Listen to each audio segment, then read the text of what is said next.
Hello, everyone. It's nice to see so many faces. You did all enter as muted, just so you know, so you'll have to unmute yourself.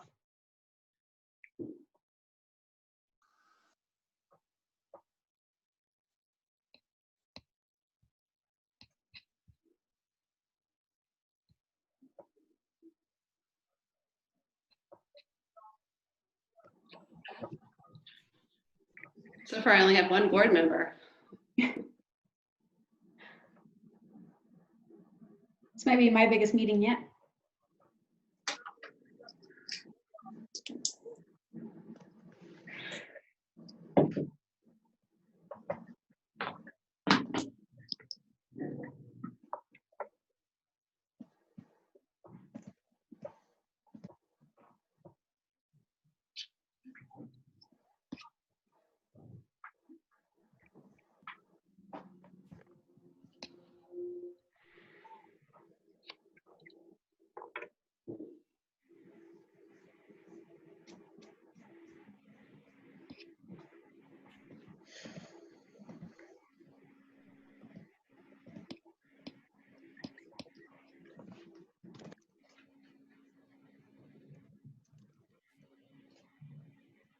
Here they come.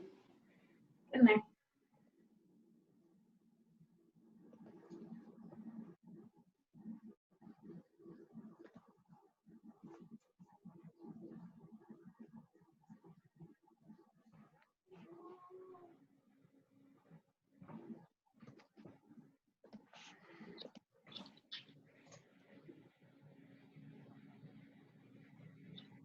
I think we're just missing Mark.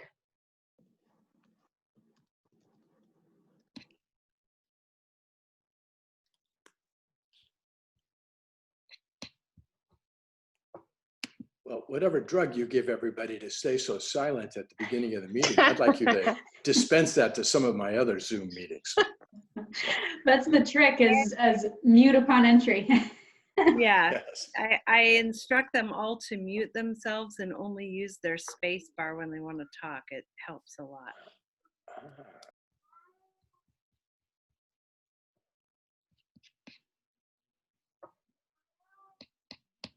But we're all really envious of Jeff because he's up in Big Bear skiing.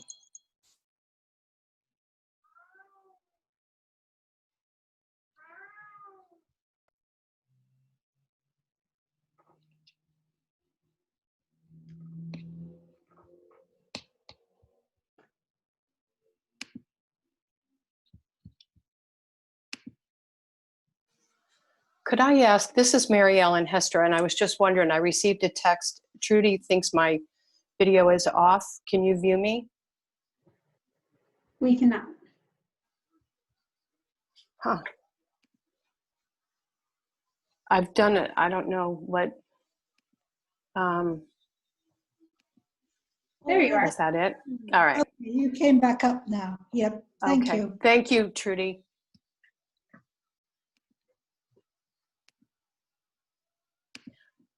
I was having class today with Veery and we were playing.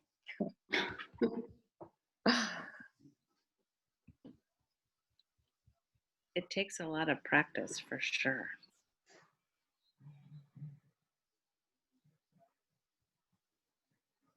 Okay, Julie, I think we've got everybody. I don't see Mark. Where is he? Yeah, we're missing Mark still. Oh, no, yeah, you're right. I'll shoot him a text. Thank you. I just texted him. Oh, did you? Okay.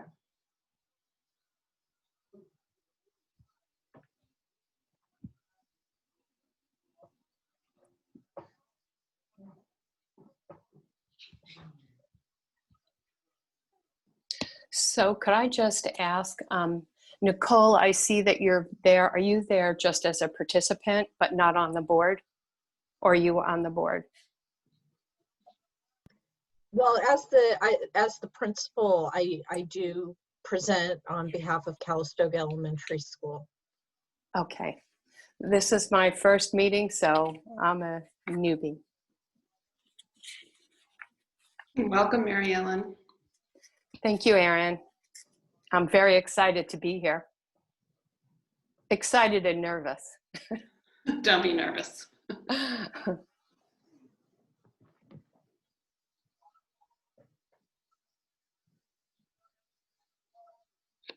And now I said all that about my unmute, and my space bar is bringing up an Excel worksheet, so I guess I'm going to have to do it manually.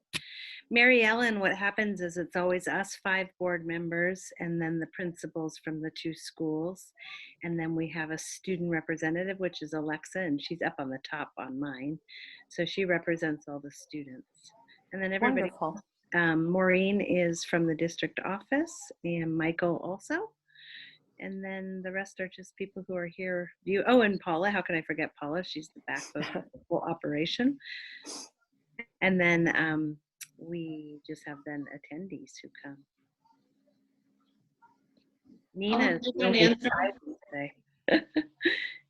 Not yet.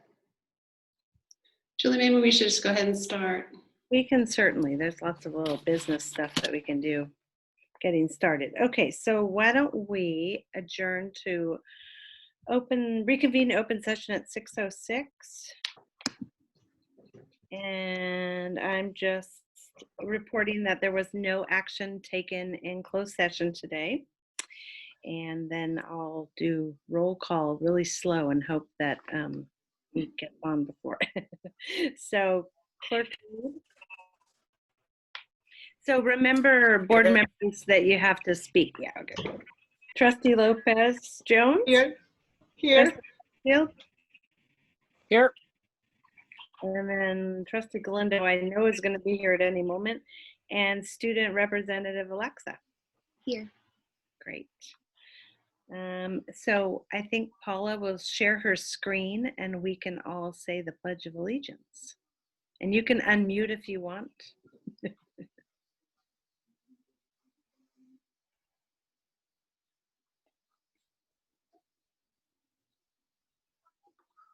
Okay. Ready? Begin. I pledge allegiance Pledge allegiance to the flag of the of the United United States of America and to and the to the republic for for which which it stands, one nation, one nation, under God, under God, indivisible. indivisible, with liberty and justice for all. Okay. And then I am looking then for the motion to go ahead and approve or adopt the agenda if there's no changes, Erin. No changes, thank you. Okay. So move. Thank you. Second. Thank you, Jenna. All in favor? Aye. Aye. Perfect. All right, and then we'll read, oh shoot, I forgot my reading glasses. The district mission statement. We are a collaborative, culturally rich educational community where rigorous and innovative curriculum prepares our students to be successful contributors to our global society. Okay, and then launching into recognitions 4.1. I'm going to go ahead and hand this over to Erin so she can talk a little bit about the importance of what we're just about to recognize.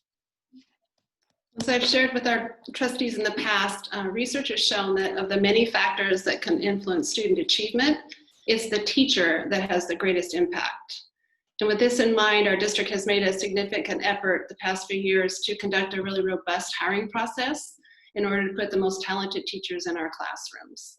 And the 6 people that are with us tonight and that we're recognizing have proven over the last 2 years that they embody the exceptional qualities that we expect of teachers employed in CGSD. So it's my privilege to introduce the 6 teachers who successfully completed their probationary status, and they are now becoming permanent faculty in our Wildcat family. So Julie, would you like to name them for me? I was just thinking you were going to do it because I couldn't read. Oh, I can do it. I'd be happy No, to. okay. No, I totally want to do it. I totally want to do it. So excited. So our 2020 tenured teachers, I don't know if Paula's so skilled she can throw them up as the main screen. I don't know. Lindsay McFarland, who's at the elementary school as our special day class teacher. Yay. And there she is. Yay. Thank you, Lindsay. Lauren Cavazos, I said that wrong, didn't I? Did I say that right? And she is at Calistoga Elementary as an intervention specialist. Hi, Lauren. Yay. And then we have Mark Morita at the elementary school in 6th grade, part of a really awesome team that I got to be a part of this year. And then Bailey Tucker, also at the elementary school, physical education. And she has done a great job there. Where's Bailey? There he is. There, awesome. Oh, and he came with his Logos shirt on. He's good. And then Jessica Musser, who is our Calistoga Junior Senior High School English and Yearbook. And if anybody saw the yearbook yet, it is fantastic. I loved it. I had to steal it from the kids before they even got to look at it. And then look, I got my glasses. Woo! And then Miss Sarah Rake, who's also at the Junior Senior High School in mathematics. Just take her with you. Sorry. Wonderful. So congratulations, everybody. You are such an important part of this family now, and we are all so excited that you are going to be with us for a very, very long time. So congratulations. And I'm hopeful that each of you are going into your classrooms on Friday, because I have a little something I'll be leaving on your desk. So if possible, if not, we'll somehow get it delivered to you. So welcome and congratulations. We're thrilled to have you as permanent teachers. Yay. And you don't have to stay for the whole meeting. I always say it would be lovely if you stayed, but you don't have to. All right. Okay. Next on our agenda is public comments. So public business from the floor on non-agenda items. This portion of the agenda allows an individual the opportunity to address the board on any item regarding board business that's not on the agenda. So without taking action or entering into a dialogue with the public, board members may briefly respond to statements made, ask clarifying questions about topics posed by the public. Your matter may be referred to administration, and if there are any, individual speakers are limited to 3 minutes each. So, Paula, do we have anybody speaking today? No. Okay. All right then. Then we will move forward with our presentations. So 6.1, Seroptimus Palisades PALS. Mary Ellen, this is you. Let me just introduce you, Mary Ellen, because it's always good to have an introduction. She's the representative from Seroptimus Palisades PALS, and she's going to present on the support and services they have been providing to our amazing Palisades students. Excellent. Well, thank you for the introduction. And I just want to thank the board for allowing us to be on the agenda and all the participants in the meeting. I also want to say that the other PALs in the meeting are Kevin Eisenberg, Mary Hastings, Carrie Damagala, and Trudy Bouillonnet. So we're all PALs at the Palisades High School, actually all the Seroptimists. And we also have a joint memorandum of understanding with Rotary. They are also PALs. So we are all resources at this time. Actually, Paula, you said that you have control of the visuals. So I'm not sure if you want to wait and just put the accomplishments up. But I do want to give the board a little bit of a background. So the Palisades PALs started this at the beginning of the school year in 2019. The reason why the Palisades were formed, the PALs were formed, is everyone has a dream. And our endeavor was to help the Palisades students realize their dreams. Palisades High School, the students are behind in credits, and they're working very hard to catch up and transfer back to the high school or to earn their diplomas from Palisades High. The goal is not always accomplished. Many students have unstable homes and may not receive the home support that's needed. Palisades PALs offers alternative education avenues and access to role models, which is really, really, really important for these students. From this, the students will be more empowered to pursue their goals and to reach their full potential. Our programs motivate and bring the youth back into the margins and on track to pursue their career goals. So when we started this, we had a meet and greet on September 11th. On September 24th, these are our list of accomplishments, which I have to say, we are so proud of all these accomplishments with these students because there's never been a program like this in Calistoga. So on voter registration day on September 24th, we had the League of Women Voters there doing a presentation on the history of voting in America. And we registered 4 voters. On October 2nd, we had 2 of the female students attend a Seroptimist meeting so that we could have a meet and greet and they could see our club members and to see what we do, which is best for women through volunteering and financial support. On October 30th, we provided them with pumpkins and carving tools so that they could have a celebration. On November 13th, we had Regina Pena from the Up Valley Family Center come and speak to them on vaping, drugs, and alcohol abuse. On the 22nd, the students volunteered to help set up the senior Thanksgiving dinner. And as you know, it's like almost 100 people and they volunteered, which was great. In December, the Seroptimist board approved a $1,500 grant for a graduating senior student.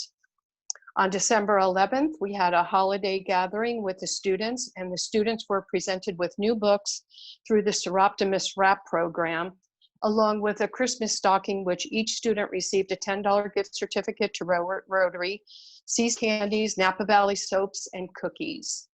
On January 13th, we had Dr. Sherry Tennyson from the Napa Valley College Career Consultant. She came and spoke to them about a pathway to college and presented all the certificate programs that are at the Napa Valley College, opportunities for these students. On February 12th, we had Helene Lanzou from the Pacific Union College. She's the head of nursing, health, and director services. On February 19th, we had Danny Garibay from NV Wines, who is now a cellar master. He shared his success story as going through a continuation school, going on to get his degree.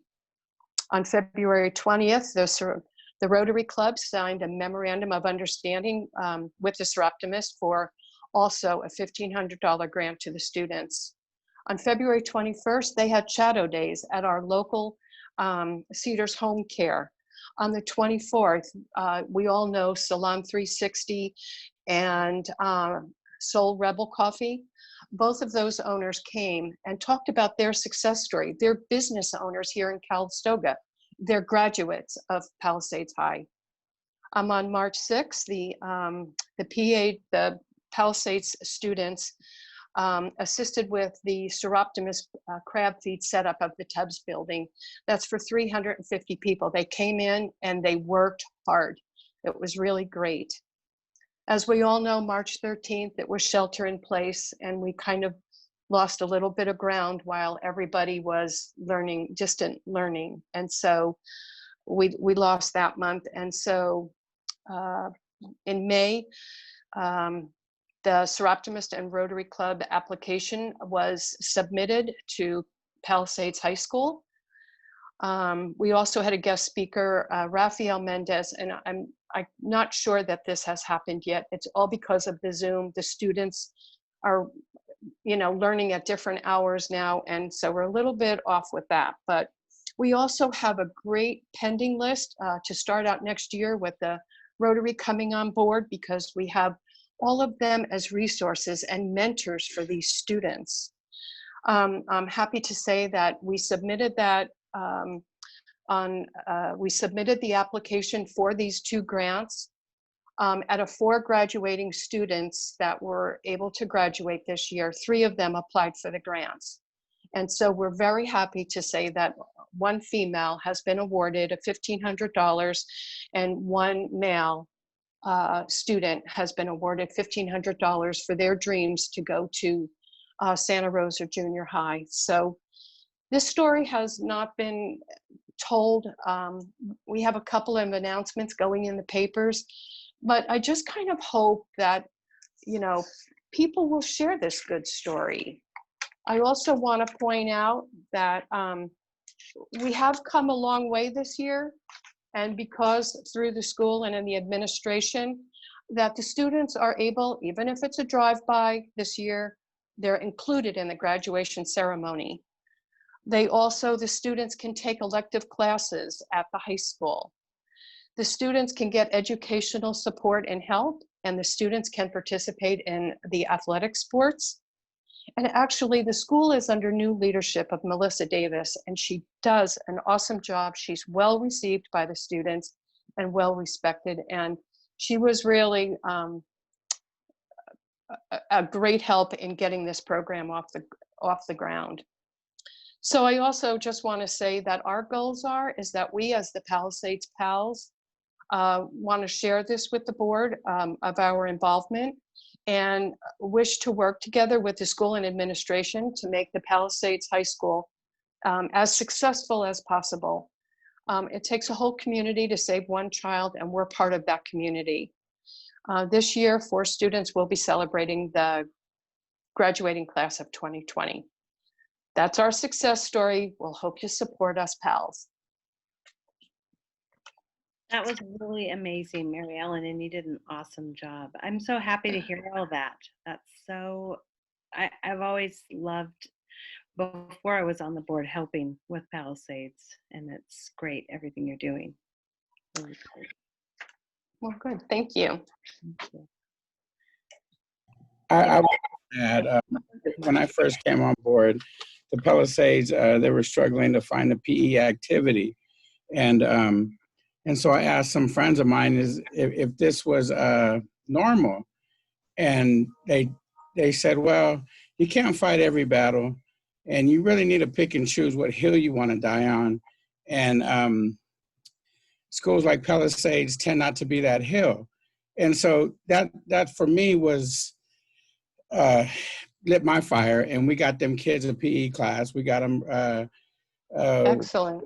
over at Fitness First. So Mary Ellen, I wanted to applaud you for your efforts at Palisades, and thank you very much. You're welcome. Thank you. Great. Anybody else before I move forward? Okay, all right. Then, oh, go ahead, Mary. Mary, go. I just wanted to say that the Rotary Club of Calistoga is really happy to be working with the Shroptimus and the Palisade Pals, and that we were very excited when they approached us, and we were happy to do interviews with them and to award Alex Lopez a $1,500 scholarship. So thank you for the work you did, Mary Ellen, and we hope to be even more involved in the future. So thank you. Thank you. Great. Okay. That wasn't so scary, was it, Mary Ellen? I think it's easier on Zoom, so that was a good introduction. Exactly. All And right. so thank you for the time. Yeah, our pleasure, our pleasure. And you're welcome to stay on, or you're welcome to go enjoy your Monday evening. So it's up to you. Thank you. All Thank right. you. And next, ooh, so exciting, 6.2, we're going to hear from Mr. Ed Kozel about the Brannan Community Center. Thank you very much for the invitation. Good evening, everyone.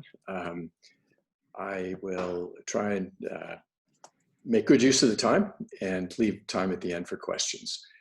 The Brannan nonprofit organization was created out of a desire to maintain what we all know as the Green Church. Historically, it's a facility for all sorts of community activities. And so several families, as well as the church congregation, came together and came up with an interesting model to allow that facility, which has become somewhat run down over the past couple of decades. So we've entered into a 50-year lease with a couple of options to renew that will allow us to renovate that facility and operate it going forward. And that will allow the various nonprofit organizations to continue using that facility but also it'll allow the creation of a performing arts function that the town really doesn't have. So, Paula, I think we have just 3 quick architectural drawings we'll throw up and try and describe it to you. You all know where it's located, but it's pretty much actually at the geographical center of town. So it has a very central location. It allows easy biking to it, walking, and it has a large on-site parking lot. Paula, could you share those slides with everybody, please? Those PDFs. Share one at a time. Which one would you like first? Let's show the site plan for the moment. Okay. Okay. So I think as perhaps most, if not all of you know, it's located across the street from the elementary school. And so in the past, very often, a lot of the children would often walk across the street to the school and either be collected by their parents, often buy purchase ice cream or something at that fellow that's on the curb there. But oftentimes they'd go into the basement for various after-school activities. Now, a lot of that has been taken over by the Boys and Girls Club now, but it still serves as a site for a lot of either musical activities or adult activities, seniors or otherwise. What's showing here is that the facility there will be one addition to it from the building that you all know and love today. What it doesn't have, and it never had historically, is a lobby. So we'll add in a lobby to it, and then off of that lobby on the lower left, the corner of 3rd and Washington, there will be a large elevated terrace. That terrace will be at the same level as the rest of the ground floor. So once you're on it, you could essentially skateboard into the main hall. And that means that everything in the main hall and the upper hall, if you've been in it, and I'll show you that in a moment, will be ADA accessible. So ADA access to the main floor, to the 2nd floor, and then separately on the far left, you can see an ADA ramp going down to what you probably know as the basement today. Next slide, please, Paula. Great. Let's go to yes, thank you. So you can see the lobby there shown in orange, and you can see the terrace, and then you can see the layout of Washington and 3rd Street there. What is the sanctuary today will be, there are 2 halls here, and that's one of the real gems of this facility. Each of those halls can seat over 100 people, somewhere between 110 and 120 people. We'll remove the pews, we'll put in movable seating so we can reconfigure it for various purposes. The upper stage, if you've been in that room or you remember it, it has a stage today, which we will renovate, but it has a raised stage, which is perfect for theatrical performances or perhaps large community forum gatherings. And then we'll renovate the 2 rooms on the side so that we'll have both storage as well as actors and materials for theatrical performances. What the building never had was adequate bathrooms. So it would be a full set of proper toilets for men and women, proper stairs going between all 3 levels of the building. But then you can also see the ADA ramp from the lobby that will take you up to really the mezzanine, but we call it the upper stage there. And the conference room, again, which is still in active use today by ESL, AA, and a couple of other organizations. The conference room that you may have been in today, it essentially slides forward in the building, but we keep it because it's so popular and so valuable. The sanctuary, or the main hall, we believe will become, we've been doing various tests on it, and it has very good acoustics, which we believe we can even improve upon.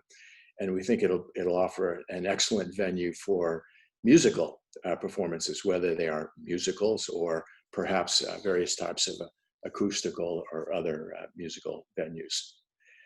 Next slide, please. One of the most popular needs that the community has is a commercial kitchen, which is available to various organizations. So the church had a small kitchen. It was neither commercial nor really adequate. So we're demoing that, and we're going to put in a proper commercial kitchen down in the basement, and it will just be available to whichever organizations are using the building. For instance, up in that upper stage hall, the one I described as for theatrical performances, that hall can also be reconfigured for fundraising dinners and things like that. So you can see you can't see it on this slide here, but there's a dumbwaiter that will carry the food up to that upper hall where it can be served on tables, round tables and things like that. And then you can see in the lower room, some of you in the past may have participated in dance classes in what is referred to here as the cellar room. In wine country, calling something a cellar room, you have to be careful what you're talking about, but it's not for wine storage. And then what is down there today, and will be there again when we're finished renovating, will be a set of closets along the wall for the various organizations, Boy Scouts, Girl Scouts, things like that, to store their flags and other material for their weekly meetings and things like that. One important part here, which I'll show on this slide, is what you see, that the courtyard room. Right now today, there is no separate entrance to what we might all call the basement. So here we'll have a separate entrance down an ADA ramp into the basement. That courtyard is a sunken courtyard, so it allows you to go into the entire lower area. This is very important because it means we can have one activity down in the lower level here, and a completely separate activity in the higher levels, and this will increase the utilization of the building. Can we go back to the previous slide, Paula? Thanks very much. So this is, again, just showing the overall layout of the project. We believe that once we get started, it'll take us about 30 months to complete this work.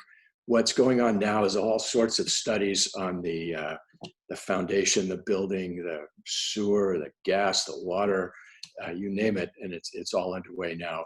We've applied to the city for a use permit, which of course leads to real permits.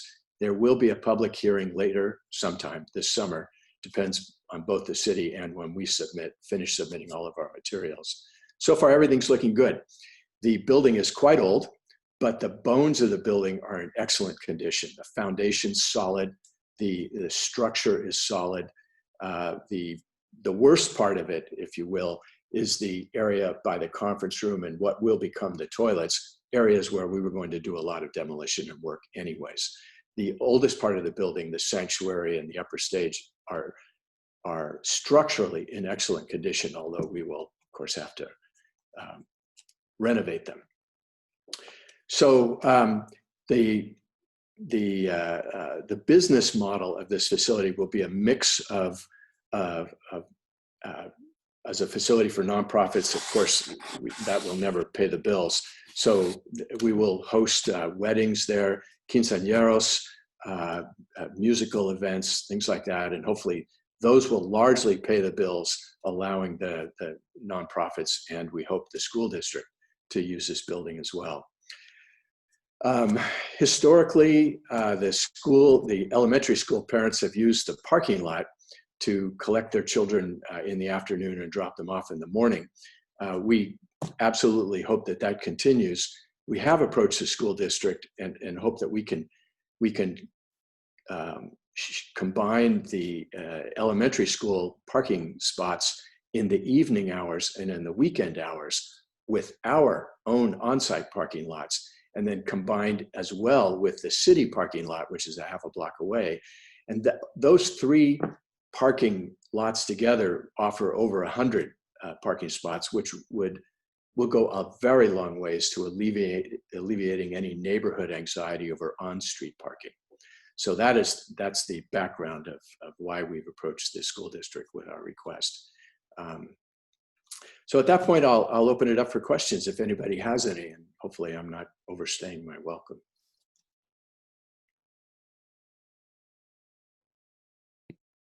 Well, I think it's so interesting. I'm so excited that you presented it to us because it's been sort of mysterious. I've been dying to hear about it. So I'm fully supportive. I think it's an amazing use of the property and will give a lot of benefit to the town, I'm sure.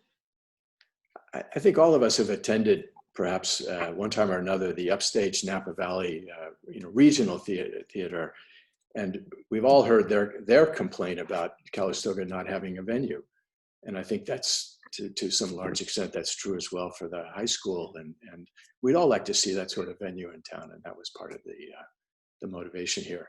What makes it a unique opportunity, and I realize we're not trying to sell you on anything, but if I was, I would point out that the building, it has been underused now for about 10 years. And if it's not renovated now, it will decay to the point where it cannot be renovated. And so because of the combination of its location, the fact that the community is behind this project so strongly, the congregation of the Presbyterian Church is behind it so strongly, makes it a unique moment in time. And so it's been very gratifying to see a lot of support for the project.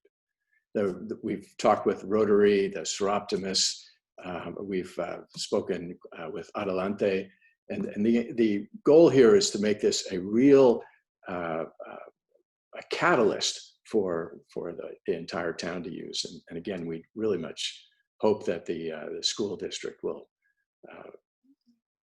be a partner as we go forward. I think, oh, I'm sorry. I appreciate you, Mr. Kozel. There's very few people that come into a community that help in the fashion in which you have. And I wanted to take the time to thank you. I think the plan is outstanding. This town, these clubs and these associations, they need a place to call home with the uncertainty of the fairgrounds. I think it's an absolutely brilliant idea. And thank you, sir. Well, I want to be clear. It's not just us. It's a group of people, and I really want to emphasize the Presbyterian Church congregation. But recently, Rotary made an outstanding commitment. I believe the Seroptimists will as well, and it is absolutely a community project here. But thank you. So I will be bringing back an MOU. Ed and I have been working on that to the board at a future meeting date. Great. So, and now I am trying to ask for something. To the extent that the school district is comfortable stating its support for the project, that will help us in fundraising, because a lot of donors, it's one thing for us to wave our arms and say that there will be theatrical performances here and there will be music and then this and that. But if we can get to the point where the school district is comfortable saying that if you do this, we would love to use it, then that will help us finish our fundraising. So I would leave you with that. Everybody's giving you the thumbs up. I don't think you're going to have a problem finding people who want to use it. That's for sure. Yeah. Great. And are you Thank you. requesting a formal resolution, or do you just need a statement? I think just a statement will be fine. It's just that it's the sort of thing where, sometimes donors, they will call you, they will ask, they will say, this guy was saying that if, you will consider using this theater, will you? And, I wouldn't want to be out on thin ice on that. So. Mr. Kozel, I would like to ask you that, and to the group of people, first, thank you for thinking about this, project. As you know, we have used the facility in the past for many programs that benefit the parents and the children in the community. And, in asking for the school board support, I will want to ask that we can be sure that the facility, after it's funded, gets, guarantees that it will be used by the groups in the community. We have experience with the ESL classes that after a project is finished, there is not a lot of, how can I say, a lot of willingness to allow these type of groups to participate or to use the facilities. For whatever reason, and I would like to ask you that just please make sure that once the project is completed, there is real willingness to allow groups that cannot pay for it a lot of money get the opportunity to use it. So that's all I have to say. No, I think, thank you for saying that. I expect that the fee for a nonprofit to use it will be something like $10, nothing more than just a token. We will have to have some other activities to pay for it, but this project is, we are not buying this property, we're leasing it from the Presbyterian Church, and that lease commits us to maintaining that property as a community resource. In other words, continuing the activities that everyone knows the Green Church did over those many years. So the commitment is in the relationship with the church congregation. So, but it is there. It is absolutely there.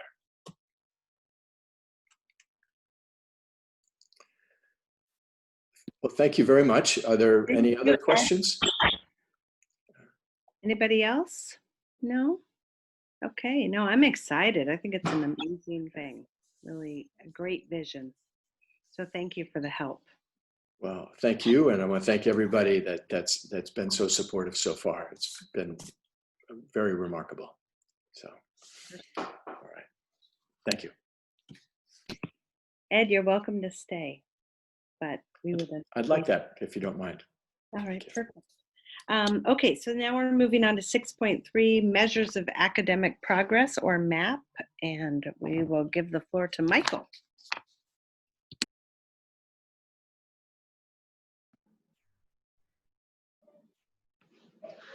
All right, good evening. So we're very excited to share some information with you tonight around the MAP assessment system, which is a new program we'll be launching next school year. And Paul, you can go to the next slide.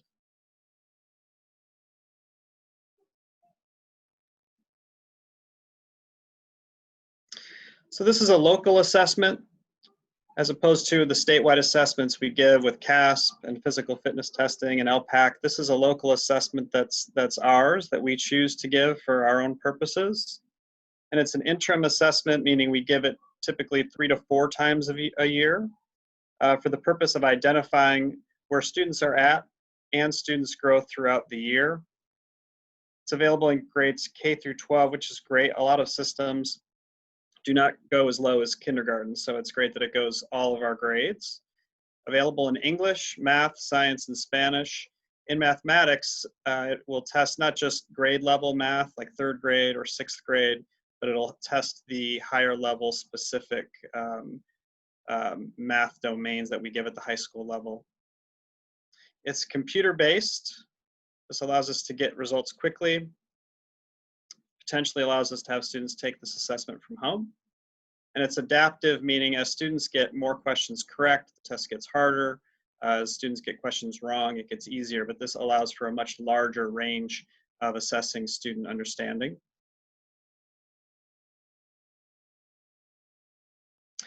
It's Common Core and NGSS aligned for science, and it's nationally normed, so our students will be able to see, and their families will be able to see where they're at in their knowledge and performance versus students throughout the nation.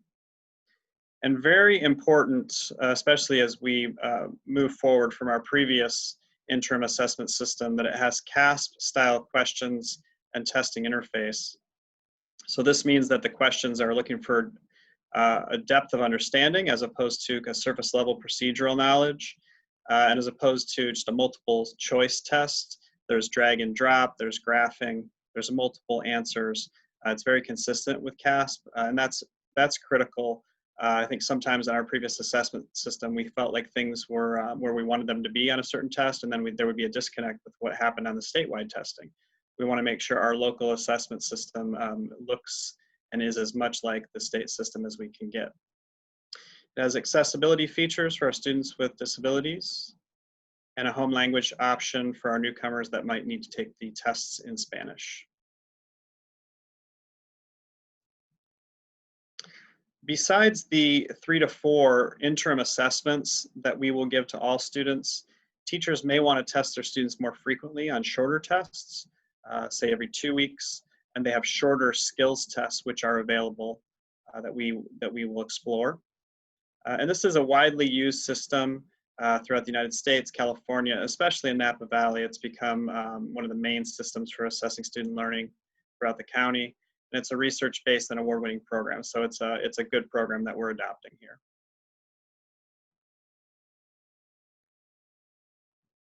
A little bit about our process to select MAP. We began this discussion back in November, and we looked at 2 different systems. We ultimately decided to pilot MAP. We piloted in grades kindergarten 2, 4, 6, science, Spanish, math, and English. So we got a good cross-section of our district. And this project was supported through our data leadership team. And at the end of the pilot, there was unanimous support to implement MAP. And I think beyond support, there's a level of enthusiasm on the data leadership team about MAP. And I think that's going to serve us well moving forward. There's a lot of excitement that this is going to be something that will help us in the way that we teach kids.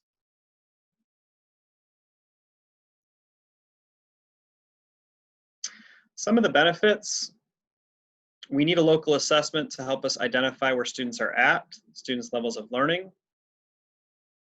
This really is helpful for early and ongoing identification of students who need intervention, as well as extension in their learning, as well as placement. If we're talking about a student in which students go into intervention class, support classes, as well as honors and AP classes, you have to have data to support those decisions, and this will give us good data.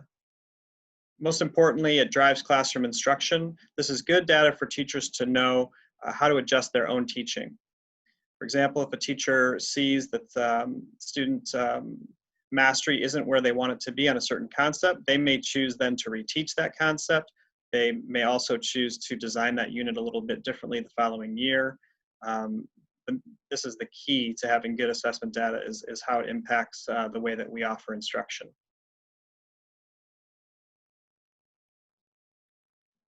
Closing the achievement gap. This is a district-wide goal, and to do that, you need to know what the gap is specifically, what subjects, what standards, what students. Having good data is critical to that endeavor.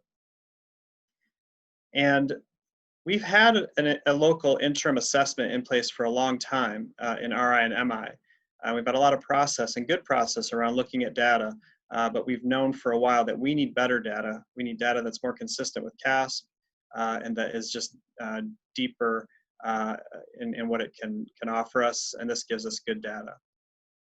And an effective local assessment is going to be critical next year. As students return to us, it's going to be important that we identify where they're at, if there has been any learning loss, and that we will need to assess throughout the year next year to see if what we're doing helps students catch up, those that need to, and is just in general effective. So next year will be a big year for student learning, for us to monitor student learning, and we'll be in the absence of having state data next year without having CASP this year.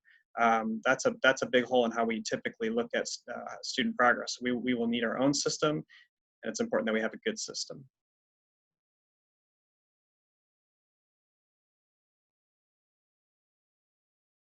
Some steps for next year. We will start staff training in August. I think there will be staff training throughout the year. We will have district-wide test administration, district-wide data analysis. These are things as far as test administration and data analysis that we've had in place. We have, we've ritualized teachers being released from their classrooms to look at data and how it impacts student learning. Though I do think there will be some new needs as we transition when it comes to training. Just how do we work this new system? How do we pull reports? How do we find the data that's important to us? So this I think will be very beneficial, but we understand there's going to be some additional efforts and flexibility on everybody's part during 2020-21 as it is a new system. And then we will implement, we'll have implementation monitoring as well to see, is this working? What else do we need to do to make sure it's working in the way that we want it to? So yes, MAP is coming next year. I think we're all pretty excited about it. And I think, you know, like I said, I think next year of all years to be implementing a system like this with the needs that we're going to have is going to be a good thing. And I'll take any questions that anyone has about MAP. Yeah, I have a few questions. So on the interim testing, what is the time, how long does it take to analyze the data? And once you've ID'd students that need additional support intervention, what is that time swing to get them from a class that they're struggling in to have the support in which they need? And my follow-up question is in regards to the test being offered in Spanish. Do we have any data of how many students are taking the test in Spanish and if they do better on the Spanish test in regards to the English test? Them are the questions I have. Sure, those are great questions. Go back a little bit further. I think, yeah, how long does it take to administer this test? This test is supposed to be administered in about 45 minutes. Our experience was that it was a little longer than that, and that could just be because we were new at giving it. But we'll want to be as efficient as we can in actually proctoring the tests so that we save all our instructional time for instruction. So we'll need to be efficient as that. We look at data on an ongoing basis. So how long does it take to look at data?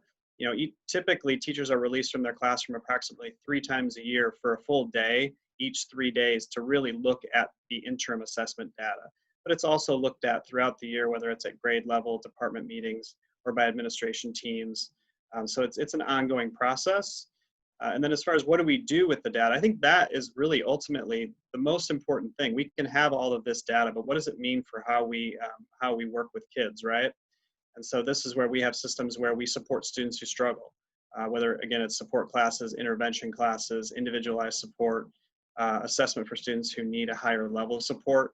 You know, I wouldn't put a time frame on it, whether it's days or weeks. It's an ongoing process, and it's an ongoing discussion at each site, really every day, of how do we support kids from teachers through administration. And on the Spanish piece, you know, the Spanish piece is new. We did pilot the Spanish assessment, the Spanish language assessment. Though giving the test in Spanish is something I've not seen from an interim system. So it's a feature that MAP has. So I think it's something we'll have to explore and see if it's valuable. But I'm excited that it's there, it's a feature that our current system does not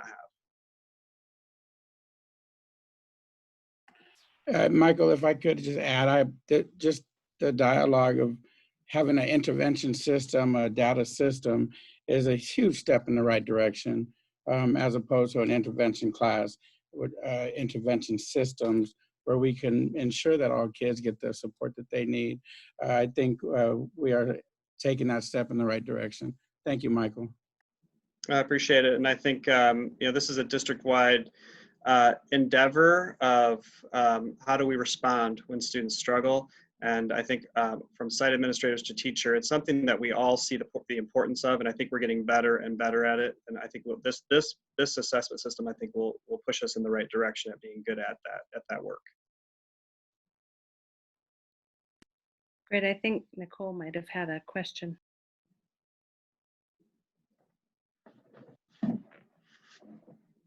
Mark, I just wanted to address your question about testing in the Spanish language, because depending on the grade level of students, when we do get into CASP testing, we do have some flexibility for newcomers who have been here for less than a year to give them some of the assessments in Spanish.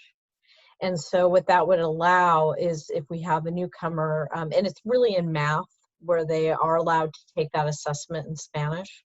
So that would allow the teacher to be able to give students practice with functionality of the testing, so that when they take the CASP test, it wouldn't be the first time they were seeing it.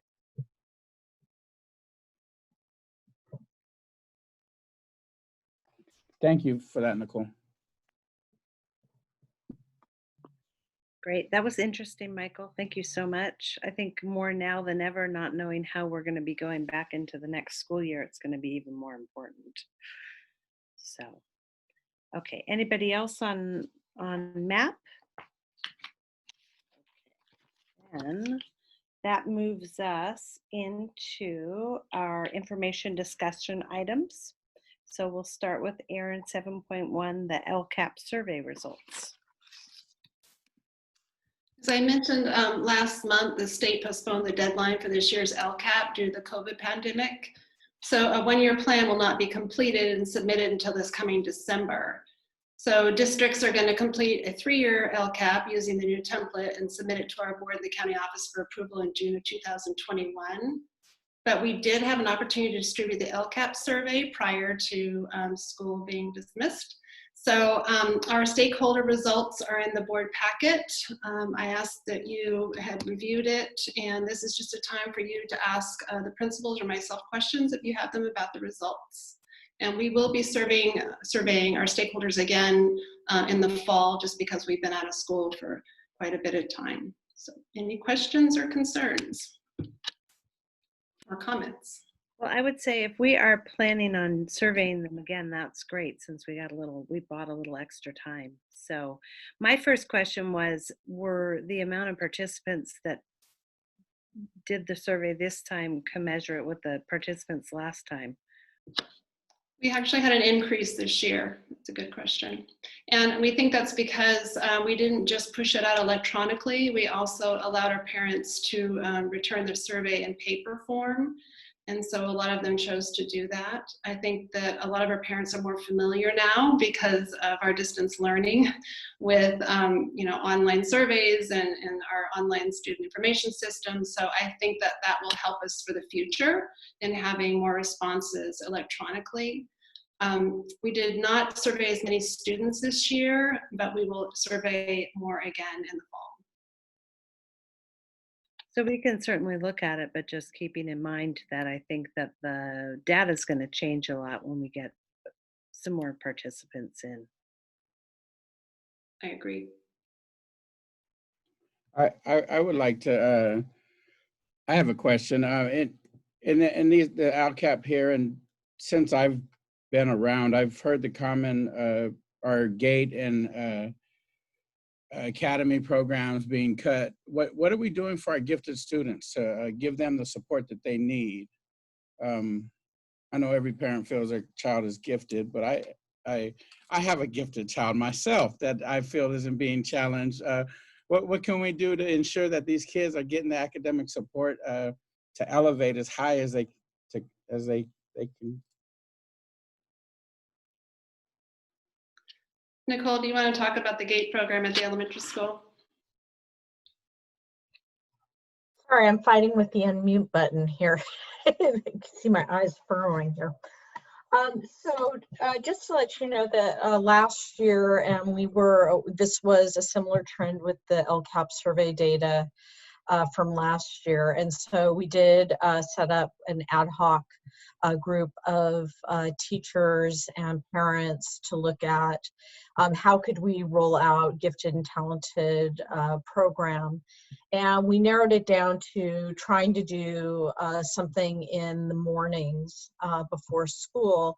And what we ended up finding this year, and this happened fairly quickly, is that we have a limited amount of teachers who are splitting themselves between different opportunities to support students. And so what happened pretty quickly was that the teachers focused in on providing the after school tutoring for students, and then teachers felt like, oh, you know what, I can't, the before school is just splitting me in another way. So we kind of, at that point, by December, knew that, and then we also looked at putting the job on EdJoin, which is basically a recruitment service, but we had done that actually for 2 years prior to that and not really gotten a tremendous amount of interest from outside of Calistoga people. What we have done though, and this has been in the last 3 years, is that, and remember, gifted and talented, we test the students in 3rd grade. I will tell you right now, we did not test our 3rd graders this year, so we will have to do it next year because of the shelter in place. We just couldn't get the testing done. But what we started to do 3 years ago is that we started to leverage our designated ELD time, so that our teachers in grades 4, 5, and 6, and that's really where the Gifted and Talented program starts, we're addressing some topic and themes specific to that grade that fell along the Gifted and Talented side. Would I say that I am 100% satisfied with what's going on with Gifted and Talented? No, but I think we're going to have to go back to it next year. And I've been researching in other districts really of how they're going about Gifted and Talented. Many of the elementary schools are integrating it in the day with existing staffing. So I'm hoping once we close out this year to be able to reach out to those districts and get more information.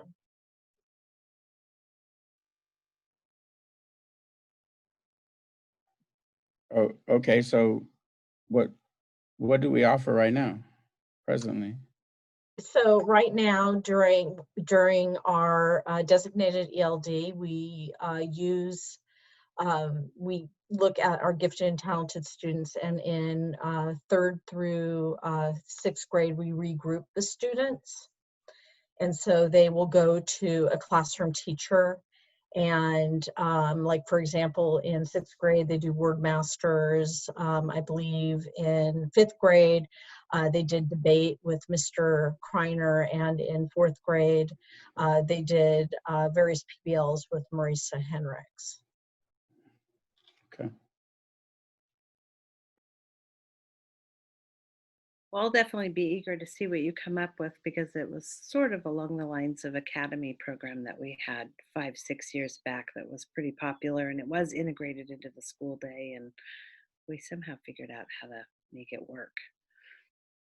So we'll be excited to see what you come up with. Any other questions or comments? My only question was that was a combination of both schools, correct? They were reported to you separately. Last year I did present it as just district level. So they're separate. Okay, thank you. The results are separate. Okay. So nobody else on the, Yeah. Okay, go ahead. Yeah, if I could just add, yeah, the surveys were separate, but both high school and elementary school, the parents requested some sort of advanced learning for their gifted students, just to clarify. Okay, thank you, Mark. Okay, if everybody is done with that, then we will, 7.2 board self-evaluation. Erin and I talked a little bit about this, and you guys please chime in and tell me what your feelings are. But my personal opinion is that the tool that we're using is really not very effective. And I don't know that it's really helping us evaluate our performance or giving us room to really critically go in there and grow ourselves to another level. So I wondered if you guys mind if we just table that this meeting, and Erin and I and whoever else might want to help might do a little bit of research to see if we can find something at another district, or just create something that's a little bit more tangible to do some real good feedback on ourselves. What do you guys think? I think that's a great idea. I found our paperless agenda platform has useful tools to help see what other districts have. But yeah, that sounds great, Julie. Well, definitely if you have any people that you have connected with and collaborated with at CSBA or on other boards, reach out for me, and then maybe we can put together a little study group or something and just come up. I just don't think it's effective to even spend time doing when I don't know that it really is bringing us to another level. So I agree with that, Julie. I'd be happy to look at a new system. I don't have any ideas, but we can see what's out there. okay. Jeff's good. Indira, you feel okay about that? Okay. So I'll spend some time. Won't be the next meeting because that's coming up on us fast, but I think if I have until August, perhaps what I'll do is I'll, anybody who finds anything that they think is interesting, my personal opinion is keeping it simple is always the best thing. Let's not make it overly complicated, but let's make it generate some true data that we can crunch to bring each other up to another level.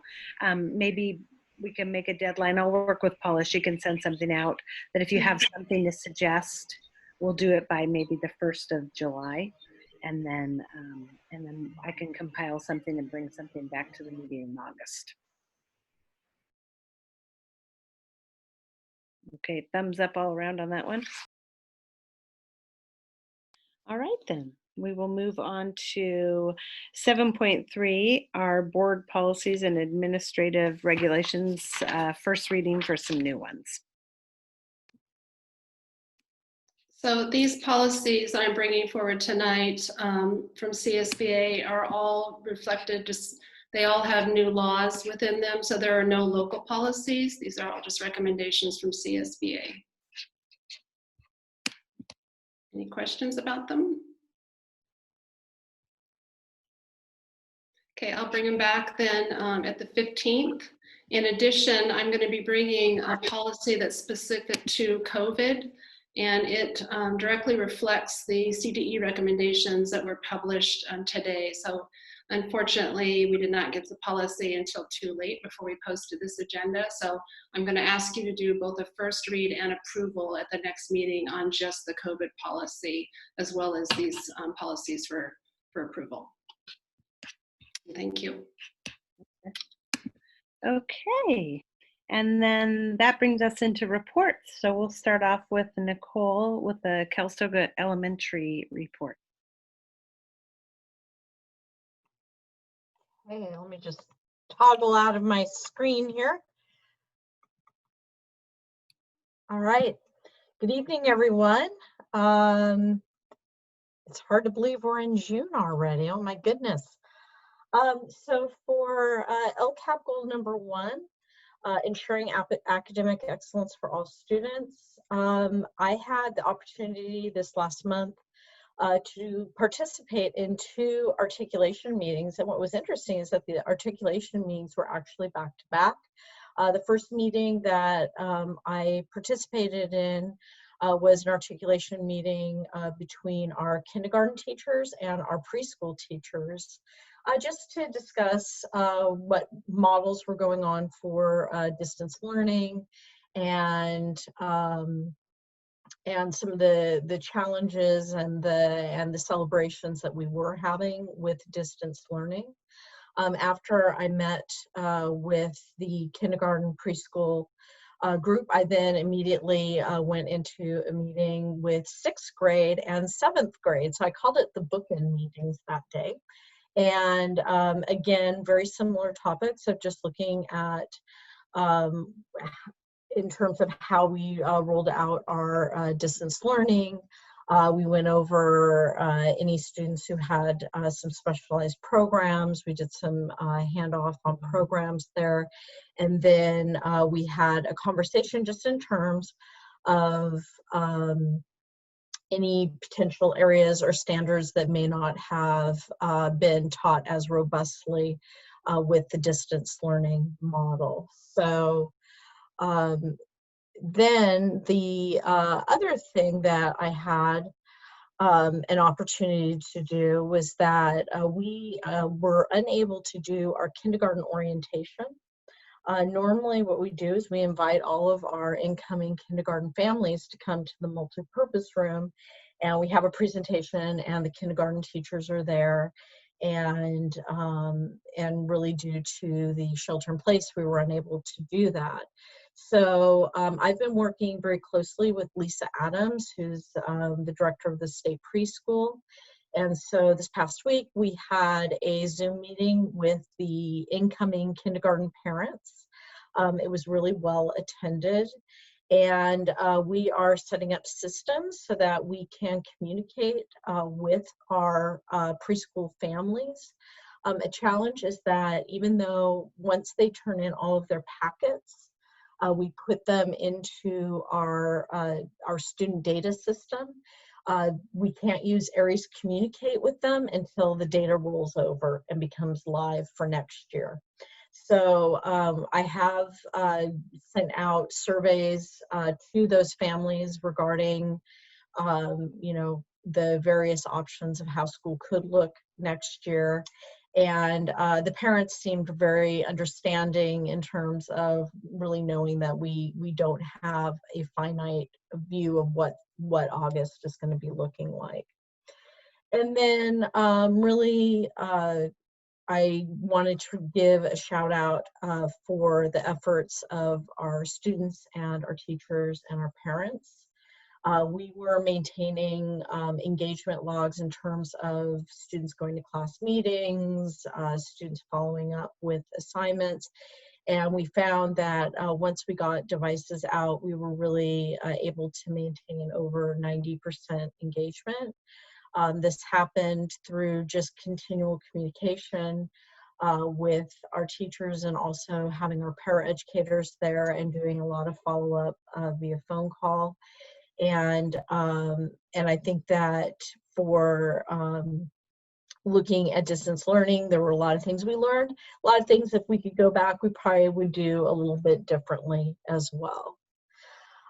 For safe and healthy, positive school environment, I'd like to also give a celebration. These were questions that we had when we first went to distance learning of like, wow, how do we have a community and keep kids engaged?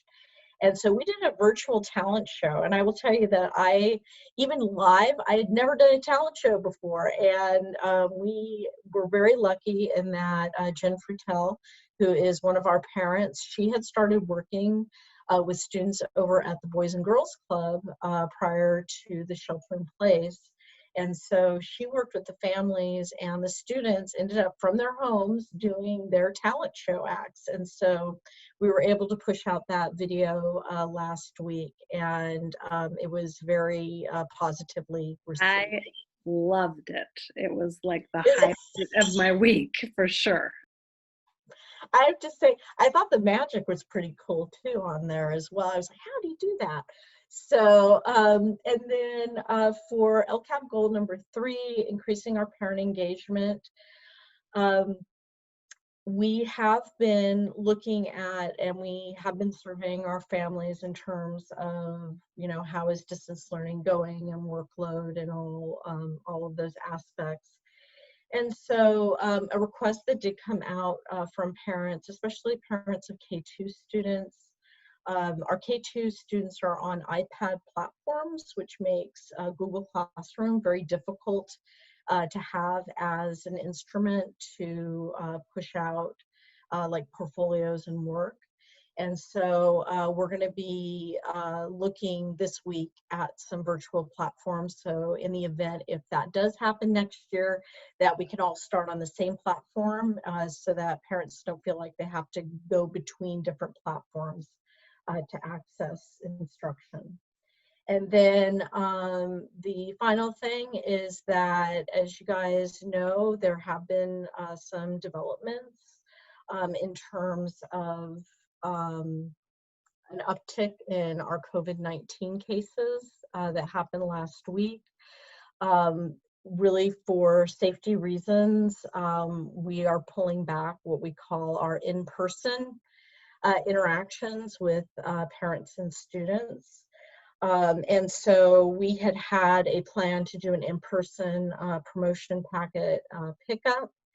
And so what we did is that we told the parents, we can't do this. I met several times with our 6th grade team. What we were able to put together, and at CES we have a few what I call facilities challenges, in that doing drive up, we have to have it very scheduled and very tight because we can't have cars extending down the street from CES because of the Berry Street Bridge, and then we just don't have parking areas. And so this weekend we worked on a survey for our families. So far I've gotten 43 responses out of 64, and I think that's a really good turnout so far. And it looks like we are going to be able to do a drive-through packet handout. Our biggest concern is that for those of you who have experienced CES, it is definitely a walking school. It's just, that's the school culture there. And so what we really wanted to make sure of is that our families had access to automobiles and access to masks, so that we could be able to do that. And so far, out of the 43, 100% are saying, yes, we have access. We were able to do that. So we'll be following up with in-person phone calls by Wednesday. And we're getting our packets together. We have a special surprise for our students that we hope will help them get prepared for the junior senior high next year. But again, very, very proud to be part of a team in working together to come up with solutions for our students. And then just one final piece on parent engagement is that I have been so tremendously impressed with our parents in terms of jumping into technology, participating in Zoom meetings, responding back to texts via Aries. I'm finding that many of our families, even though they were very nervous about using technology at first, they have been doing a tremendous job in keeping connected. And I think it's something that just has to be acknowledged, because it really does take their effort and their interest, and also their support of students with young kids. They're the ones who are sitting next to the child and helping them get onto the Zoom meeting, and they have just done a tremendous job. So that's my report, everyone. Great job. We probably could have never imagined this in our wildest dreams. Okay, so sorry I didn't have my paper ready. Next we have, is it Raul? Raul's next. Raul, you don't have any special getup on today. I'm really disappointed. No, I don't. This is the natural look over here. So, good evening, everyone. On LCAP goal number 1, I would like to congratulate our Career Technical Education Student Award winners. That just happened this last week. Mr. Perry selected Esmeralda Rivera for construction. Mrs. Brooks selected Lauren Rosette, alternative energy. And Ms. Warner selected our very own student board representative, Alexa Casares, in biotechnology. So congratulations to her and to the other 2 students. There is a video that was created, and that's available if you guys ever want to see that. Just you can email me, or Aaron has a link to that as well. Also, a virtual scholarship night was held a few weeks back, where $91,500 were awarded to our seniors. With the generous support from our community, we were able to ensure that all seniors that applied for scholarships obtain a scholarship. And also special thanks to Ms. Server for organizing and arranging a fantastic video for this event. LCAP goal number 2, provide a safe and healthy, positive school environment.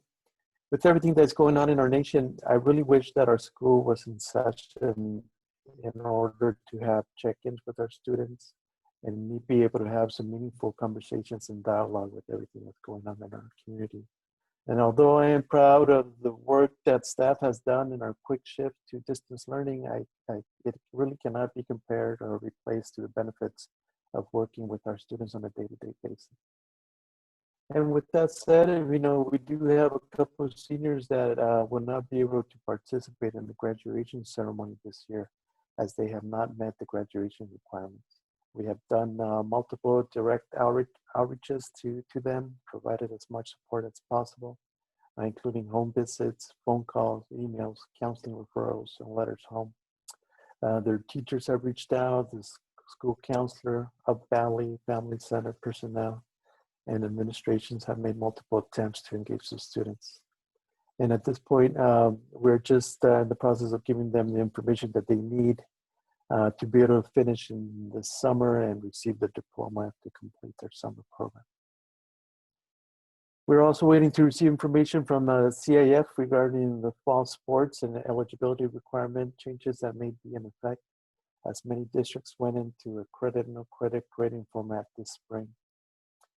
I know that the board was interested in receiving and reviewing, our current eligibility policies. Yet with this distance learning and sheltering in place, it has been difficult to engage our stakeholders and receive their input in this conversation. There is a commissioners meeting next week where they will be discussing specifically the eligibility changes, and also how the COVID-19 situation is going to develop with the sports. In regards to LCAP goal number 3, being that this is the last Monday for school year, it is really a surreal feeling. In a typical year, the excitement of graduation is in the air, and our school sites are just really beaming with excitement and energy. There's typically a optimism, a mood that you could feel on campus. And of course, we are missing that this year. Yet I'm sure that the excitement is there. We're looking forward to acknowledging our 8th graders with a drive-through promotion on Thursday from 6 to 7 p.m. in front of our school. Our junior high staff has done excellent preparations to make it a wonderful experience for the students and families as they drive through. And then on Friday, of course, we will hold our high school graduation, commemorating the class of 2020. The graduation will be live streamed on Facebook starting at 7 p.m. And we have worked really hard to make this as really as memorable ceremony, and we're looking forward to a successful event on that evening. And that is my presentation for tonight. Great, thank you, Raul. That was really lots of information, so thank you. And then I think we are on to Alexa. And I just want to first just say this will be her last meeting, and I think she did a really amazing job. I've seen 8 student representatives, and you did a great job, always present, always here with really good informative reports. So I just want to say thank you from all of us for doing such a great job, and I'll let you take it away with your report. Thank you so much. So good evening. Earlier in the school year, I proposed the idea of having a driver's ed program for the students that are interested.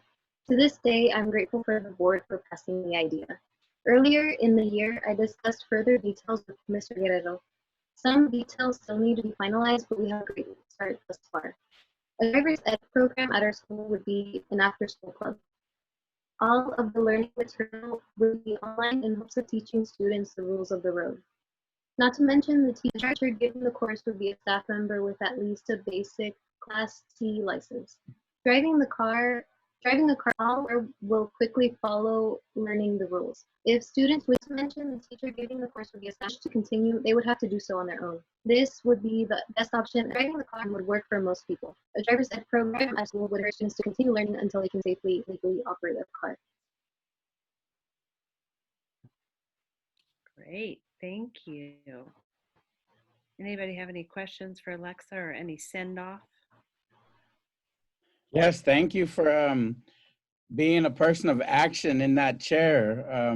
You've changed policy at the district, and I feel honored to help you and with my support in this endeavor. I can't wait to see the kids behind the wheel in this town. Muchas gracias, Alexa, and thank you very much for your leadership. Muchas gracias. I just also wanted to add thank you all for truly believing in me and encouraging me in some form. Because honestly, I didn't believe in myself before the school year. I didn't think I'd be able to do something like this. And all of you have taught me that I am capable of this, and hopefully I can continue this journey on my own in the future. I And think you have a great Alexa, future. Yay, you are super capable. Very capable. Thank you. Congratulations on your CTE award and best of luck with everything in your future. You'll do great. and Thank Alexa, I you. just wanted to also add that I really appreciate our conversations, and also you really kept me, on my trajectory too, because if I didn't follow up with something, you would remind me. So I appreciate that. Thank you. So you're going to make a great school board president someday. We'll expect you to come back and serve. All And right. she's an awesome math student. Okay. Oh, well, that's huge too. Yes, it is. Very good. What class are you your senior years? Are you doing statistics with Kathy? Next year, I'm going to take calculus with Miss Ray. Good for you. That's amazing. Okay. And Alexa, you can stay or go. It's up to you what you want to do. One last meeting. All right. And then we will now hand it back off to Michael once again for his report. Yes, we've collected a lot of stakeholder feedback over the last month, and it makes sense. We're heading into the end of the year, looking forward to next year, and there's a lot of uncertainty and unknowns heading into next year. But it's really good to hear from our parents, from our students, from our staff, and we sent out a distance learning survey to all those groups, which was very helpful for us to reflect on distance learning and what we've done so far and what we'll need to change if we're in a blended model next year. We worked on a science pilot survey as we wrapped up our science pilot and wanted to hear back from our pilot group of teachers. We had a healthcare policy survey for our staff as we're exploring some new healthcare options for next year. We had a VidCruiter survey, which is a survey that went out to our interview panel and our interview candidates to see what they all thought of our new digital interview platform. And we have a fall planning survey that's ongoing right now. We have about 200 responses from families, and we're making phone calls right now to make sure we can capture as many families as possible, especially those who don't traditionally respond to a digital survey. And we've got a lot of important decisions to make as we think about returning to the fall, and we have state guidance, but even with that, we know that many of the decisions that we have to make are going to be local ones, and we want to make sure that we make those decisions with input from our stakeholders in mind. So it's been great to go out for feedback and to have great responses from our community to let us know where they're at and help us figure out where we're going. We have been working as a benefits committee. We'll be making some recommendations soon for some changes to our current healthcare policies. And right now we work with 3 separate companies, CISC, CVT, and Keenan, on medical, dental, and vision. And it's really not efficient, and it's really, I think, difficult for our employees to manage 3 different companies. So we're looking to consolidate, which I think we'll be able to do. And we're looking to add some policies to our current offerings for Kaiser and Blue Shield to give members more options. The committee is made up of classified, certificated, and management staff, and we've done some good work this year. And I think when we return in August, our staff will have more options and they'll have some lower costs as well. And lastly, I'll report out on our summer program. We knew we were going to offer extended school year to our special education students and credit recovery classes to our high school students, regardless of being in distance learning. There was some question about offering summer program to students in grades 1 through 9. And we saw that many of the surrounding districts, if not most of the surrounding districts, are foregoing summer school this year. And I think there was some concern around distance learning fatigue with our students and families. But we took the student recommendations from our teachers like we typically do.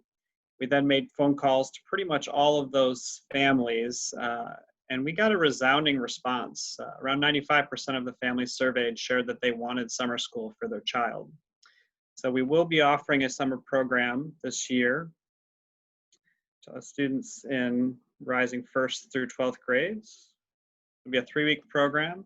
It'll be a distance learning format, and it will be taught by all CJUSD staff, which is exciting. And it'll be a continuation of what we've been doing with distance learning, though there will be an increase in the amount of live online instruction, as well as teacher-student and teacher-parent communication, which is something that we've heard from stakeholders. We will not be offering an ELD course, but we will be offering a Rising 9th graders course, which is something that we know has been missing. That course will be taught this summer by Carla Serber. And rather than focusing on math and English skills, this course will be designed to give students skills they need to be successful in high school. Organizational skills, study skills, college and career interests. We'll also be trying out Get Focused, Stay Focused curriculum. That's a program that there's been some discussions about in our district for a couple of years. It's being promoted by Napa Learns. And it's a program that's designed to boost high school student engagement, reduce discipline, increase college and career interest, and post-secondary success. So by testing that out this summer, I think there's the potential for that to find its way into our program next year. Bill Kreiner will once again serve as the summer school principal. I know he'll give the program the attention it needs, and he'll be there to support teachers and students. And I'm excited that we're able to offer the program. I think we know the need is greater than it's ever been. You know, distance learning presents some challenges, but we've got a great staff, and we've got staff that will get the most out of it in their support of students. That's my report. Great, because they're all warmed up now, right? That's right. Okay. So then we move on to Maureen, Director of Business Services. Good evening, everyone. I'm going to do just a little state budget update because there's things moving through the state quickly on our next year's budget. As you know, in May, the governor proposed his May revision budget, and after that budget comes out, then the state, the Senate, and the Assembly then get together and they make proposals on what they would like the governor to adopt for a budget. And so on June 3rd, they came out with their proposals for the budget, which differed quite substantially from what the governor wanted to do with school districts in particular in his May revision. So currently, the legislature is saying there should be no cut to school district funding at 10% of LCFF, which for us, that would mean we'd get to keep about $50,000. They also think that special ed should see an increase to their base grants. And they want to propose some monies get steered to individual SELPAs. So we have a Napa County SELPA for low incidence fundings that is a per application basis. So if we have special needs within our district, we can apply for those funds. And then they are also proposing that they want to keep average daily attendance for 1920 into 2021, meaning that if we have to go into 2021 and do some kind of distance learning during the year, we would get to keep our ADA from 1920 moving forward into 2021. So that would be good news for districts that would lose a lot of ADA between years because of the distance learning. For us, we're funded differently. It doesn't make that much of a difference for us, except that reporting gets a little bit easier on our school administrative side and the district office side. The legislature is also supporting the decrease of employer contributions for STRS and PERS, so that's still good news for us. We will see a decrease in contribution, our employer contribution for STRS and PERS. And they also are proposing that the categorical funding, CTE and after school, ACES after school funding, that those remain in place and do not receive a 50% cut. So that would be fantastic. If that stays in place, we won't see a 50% cut in CTE funding for our CTE teachers this next year. But the biggest deal that they want to see happen for school districts is they want to allocate $4.56 billion of CARE Act funding, and they want to allocate it in 4 different formulas to be dispersed to school districts. And so some of it would come through an LCFF formula, some of it would come through special ed formulas, according to your special ed count at your district. Some of it would come through just a regular ADA funding to defray the cost of reopening schools if we see a lot of COVID expenses for reopening schools. And then some of it will come in meal reimbursements to schools for having to provide meals during the COVID-related closures. For our district, this could possibly mean about $421,000 in funding. So this is quite different than what we were seeing from the governor's proposal. Not sure if this will all happen or not yet. It'll be interesting to see what the next couple days bring from the governor now going back and having those conversations with the legislature about finally getting a budget in place. But if this 420,000 comes to fruition, it will be an increase on top of the 93,000 we're already getting in CARES Act funding. So that would be great for all of our distance learning needs that we might have, as well as COVID-related expenses next year. The caveat for the proposal from the legislature is that if federal funds do not come to the state of California by September, that means bigger deferrals for school districts. Again, not as hefty of an emergency for our district because we are community funded, but we do get about over $500,000 worth of funds through the state, and those could be deferred to us. So we want to make sure that, again, our reserves are in place so that we have that cash flow to cover those deferrals if they happen. The state budget needs to probably be approved by June 12th. They have to post the budget for 72 hours. And as you know, if the state legislature does not post a budget by the or agree on a budget by the 15th of June, they do not get paid. So both committees will be meeting on the 12th of June to approve the budget. So hopefully we will see an adopted budget by June 15th. Trailer bills will follow. They could have significant differences for community funded districts. So we want to pay attention to those trailer bills. They could decide that community funded districts don't need to get some of the funding that they're proposing in the CARES Act funding. So that could reduce our $400,000 that we would be looking at. So we want to pay attention to that. And we will see how it goes. If trailer bills have significant changes, we do need to bring those changes back to the board in 45 days. So our August meeting, I'll come back to you and say these are the significant changes we've had since the state adopted their budget in June.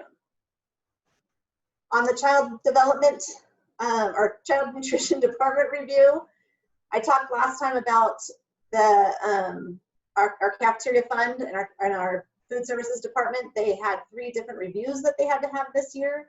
One was a procurement review, one was a seamless summer feeding program review, and the other was just an overall administrative review and audit by a California Department of Ed. Rosa has done a fantastic job. The reviews are all done. The procurement review came back fine with just a couple of corrective actions that we had to make, and that was back in the winter time, and we did those. And the seamless summer feeding program had absolutely no corrective actions or findings whatsoever. So she did a great job with that audit. And then our big review, our admin review, that came back with some corrective actions that we have to make in the coming years. Rose is already working on what those corrective actions are. And so just to touch on a few of them, we just have to make sure that we have civil rights notifications in everything that we send out through child nutrition. And we have to make sure that we are including our meal charge policies in our registration packets. And then we have to make sure that we are in compliance with non-program cost items that are run through our cafeteria. Like if we do catering for staff meetings or for different school things, we do kindergarten snacks for the kindergartners. We have to make sure that we're covering those costs and we're not using USDA money to actually pay for those types of items. And then the last thing is we need to have 2 health inspections a year, which includes Boys and Girls Club because they receive money from us. So that's something that wasn't happening in the past through our program. And so in the future, we'll be having 2 different health inspections at each of our sites, plus the Boys and Girls Club.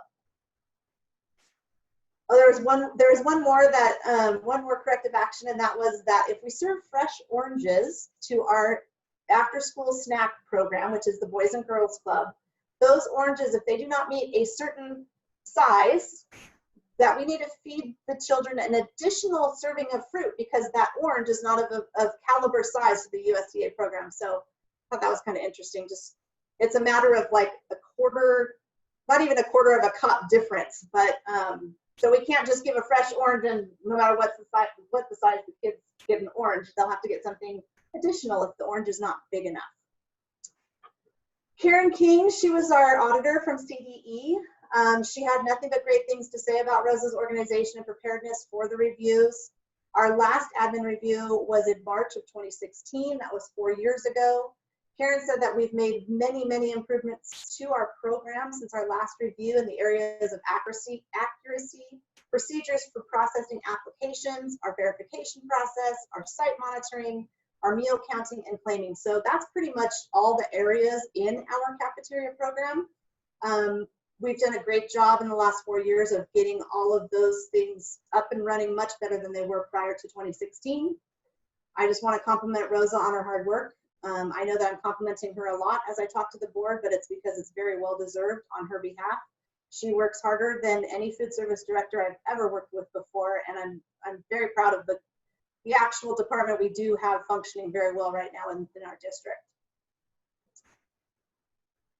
To date, we have had a large amount of meals served through our COVID closures. We have been serving meals during the closure for 58 days now. Again, we give both lunch and breakfast to students on a daily basis. And we have served almost 25,000 meals since we went out on COVID closures, March 16th. So another commendment to that food service staff and how dedicated they are as employees to our district and our kids and our community that they're serving right now. Just a quick escape update. We are into full throttle of escape and programming for next year. We will go live on 7/1. Everything is pretty much on track. We are doing great as far as being able to balance out our net pays and things like that. And we've had our first trainings with our end users. So our principals and our secretaries and our department heads have all been now trained on how to actually do requisitions and purchasing. We had a great training on Thursday with the site secretaries. Everybody was very engaged and wanting to learn all about the program. So it makes me happy knowing that all the hard work we've been putting in on the back end is being seen on the user's end and that they're actually really happy with this program that's going to be coming out. So some good news on the escape front. And that's all I have for tonight. Can I just say that I want to commend Rosa also on her postings on Facebook. I've been listening to those and, you know, encouraging families to take advantage of the, you know, the EBT pandemic, the pandemic EBT program and all that. She's been doing a very, very good job. So a great job. She had what, over 2,500 on her first post? Yeah. Excellent. And like I said, that's just, you know, her dedication and hard work to wanting to be a part of our community as well as being an employee of our district. Yeah. And on that note, I want to ask the food services for the summer months, if you have an update on that. We are going to run food services kind of the same way we're doing it right now, so we don't change anything so it's not confusing to anyone in the community. And we're going to do that through July 31st. So we can continue the program through July 31st. We have to apply for a waiver through CDE, but it won't be a problem getting the waiver. And so that will give us time to go past summer school, go through July 31st with serving meals, and then kind of get ready for the new school year to start. Give us a couple weeks to kind of change the way we're doing things and hopefully be doing something a little different. Yeah, I have a couple questions. So say we fall in this realm of deferrals and then we dip into our reserves. Once we get the deferral money, would we automatically pay back our reserves from what we dipped into it for? It kind of works like that.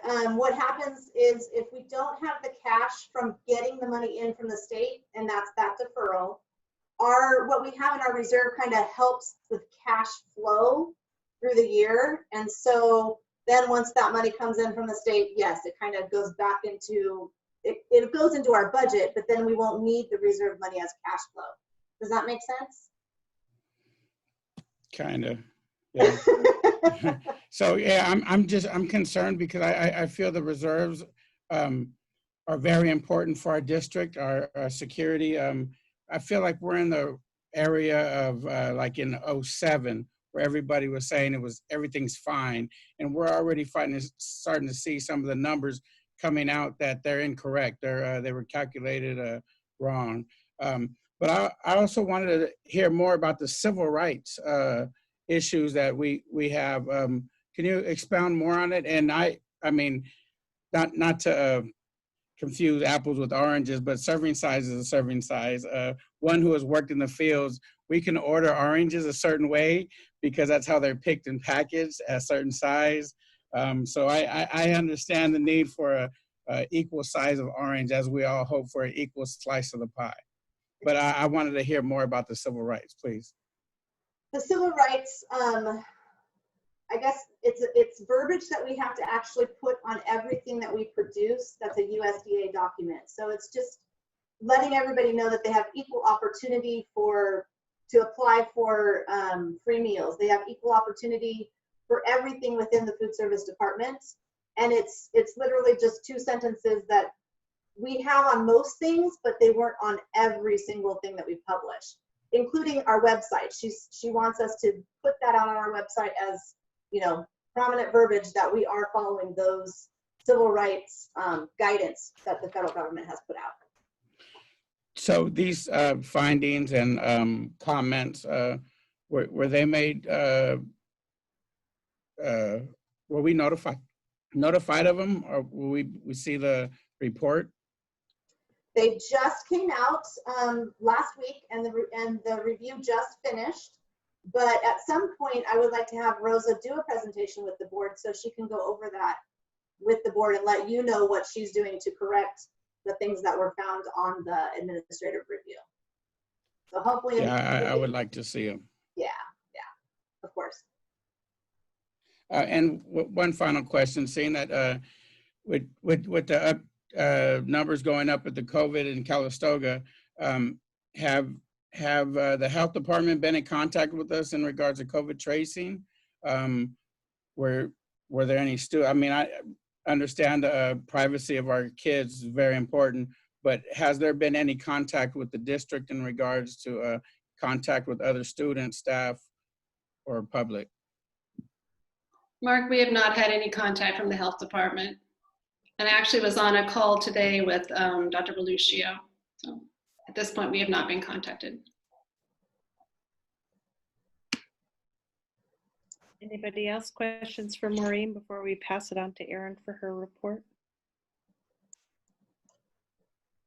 All right, take it away, Erin. Thank you, Julie. Under LCAP goal number 1, as Raul mentioned, the end of the school year is an exciting time to celebrate the transitions and milestones of completing 6th and 8th grades and the graduation of our seniors. The pandemic, however, has forced all schools all across the country to veer from, our long-standing and important traditions and create new alternative ceremonies that are both safe and also celebratory. So I want to commend our principals for their creative plans and all the extra time they have had to spend planning this year. I also greatly appreciate our students and our families. They've been very understanding about the circumstances and very flexible during such a challenging time. So I appreciate everybody's efforts. Under LCAP goal number 2, the CDE just today released their Better Together guidance document. It's on the reopening of schools. We've been waiting for the document.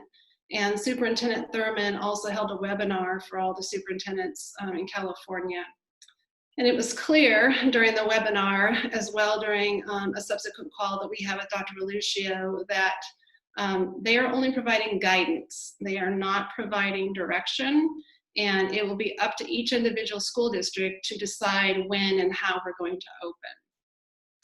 So Dr. Belluccio stated that she's not planning to lift the shelter-at-home order anytime soon.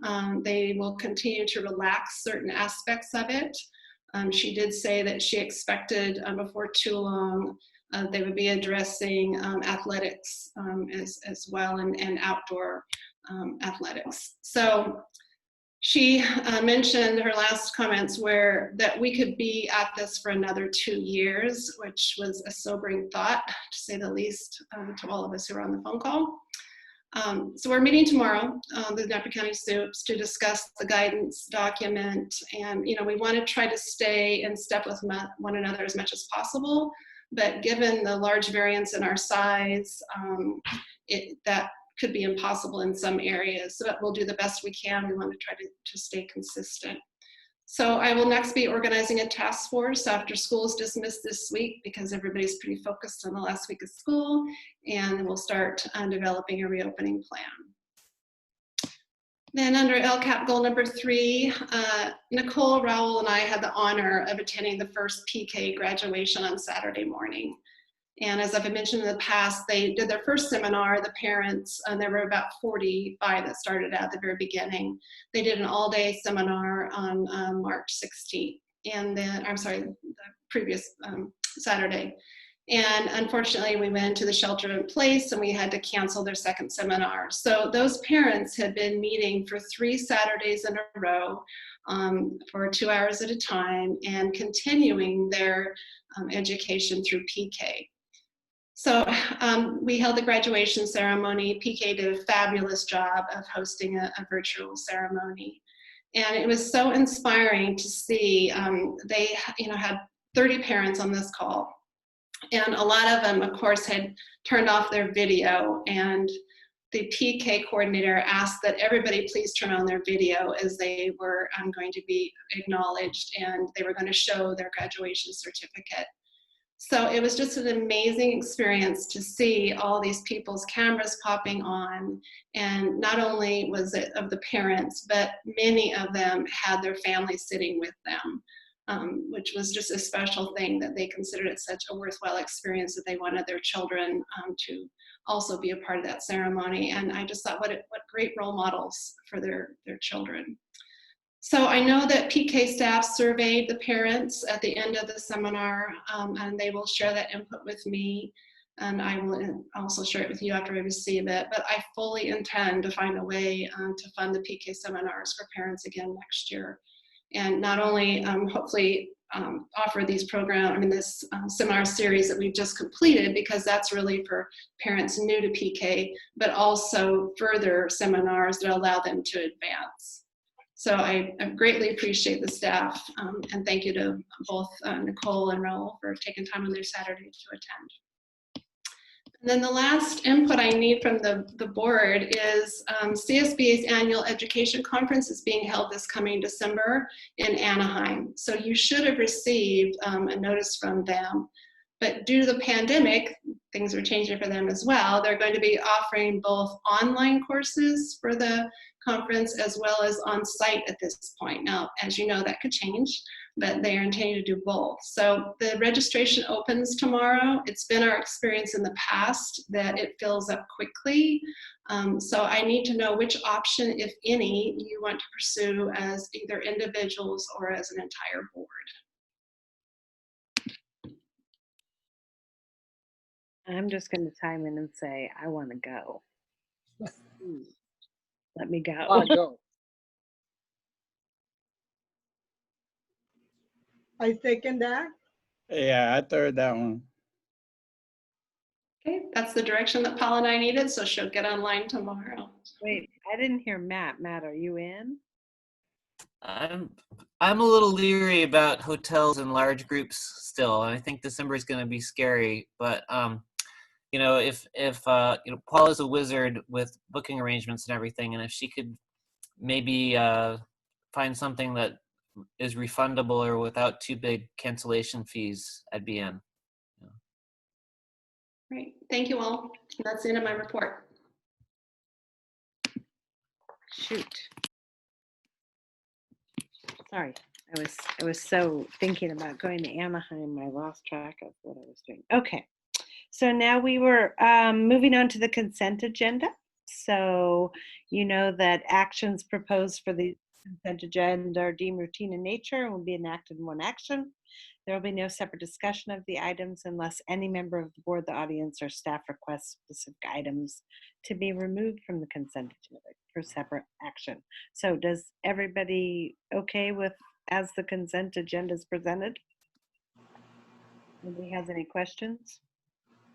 Then I'm just looking for a motion to go ahead and approve the consent agenda. So moved. Second? Perfect. All in favor?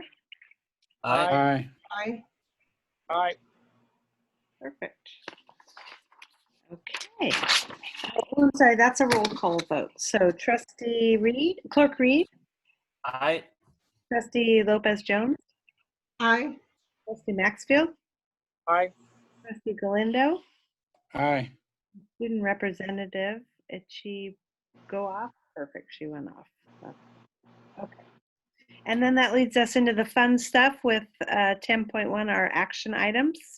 So just a reminder, protocol for action items includes staff presentation, questions from the board, public input, deliberation by the board, and voting by the board. During public input, there's a 3-minute time limit. So we'll start out with the library media technician job description with Michael. This is an updated version of our job description. The old job description is pretty intact, though we've added several job duties. The last time this job description was approved was 2011, and some things have changed in the library since then, and some things have changed in the way that we want to use our library and our library media tech since that time. So this is an updated job description. Oop, I'm already off. Does everybody have any questions about the new job description? No, we're okay. Okay, great. So then in terms of that, I am looking for a recommendation to go ahead and approve the job description. So moved. Second. And all in favor? Aye. Okay, and that brings us to 10.3, which is the data and assessment support specialist job description. This is a new job description for us. It's a classified position. We've never had more data than we do today in our schools, and it's a blessing, but it's also requires an immense amount of man hours and expertise to manage. In particular, CalPADS, which is our state data reporting system.